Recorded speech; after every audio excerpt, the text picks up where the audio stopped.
Morning, Mr. Mayor. How are you doing today? Good morning, Marcia. How are you? I need to ask you about what happened in Williamsburg because a number of leaders in the Jewish community are quite upset that the members of that community were singled out when there's been violations of social distancing in many places. Number one, they're asking for an apology. And number two, they're inferring that the fact that you're singling out a Jewish community could add to the number of anti-Semitic incidents that happen in the city. So I'm wondering if you will apologize if you feel bad about singling them out. Also related to social distancing, wondering if the NYPD will repurpose some staff like crossing guards who are not being used to help with social distancing. And on an unrelated topic about medical examiners, are you thinking about the possibility of directing the medical examiners to extend the hours on weekdays, maybe to midnight, and possibly staying open on weekends? Okay.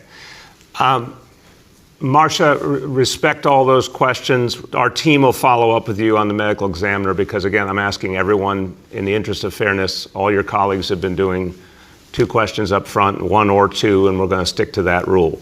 So I will speak to your question, and the commissioner can speak to the crossing guard question. I spoke last night out of passion. I could not believe my eyes, Marcia. It was deeply, deeply distressing.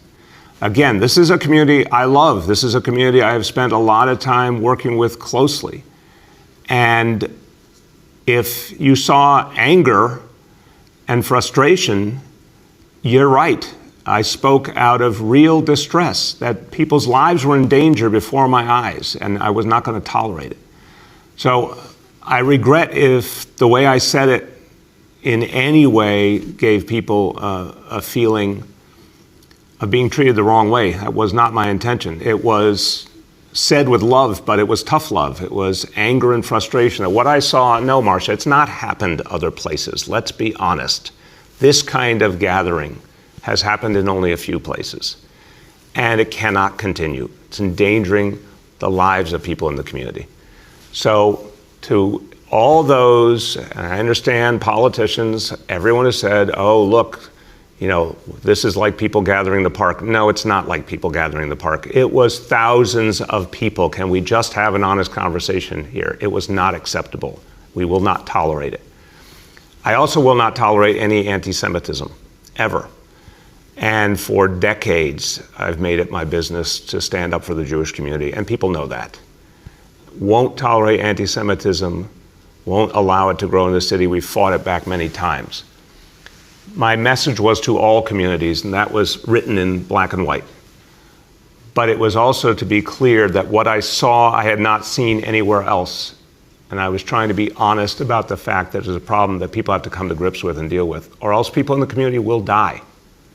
And that's not something to get somehow shunted aside. I understand the power of words, obviously. But I'm not going to let that power, that concern about words overcome the value of human life. We're here to protect human beings, and people were put in danger last night. Members of the Jewish community were putting each other in danger. They were putting our police officers in danger. Now, if I see it in any other community, I'll call that out equally. So again, if in my passion and in my emotion I said something that in any way was hurtful, I'm sorry about that. That was not my intention. But I also want to be clear, I have no regrets about calling out this danger and saying we're going to deal with it very, very aggressively.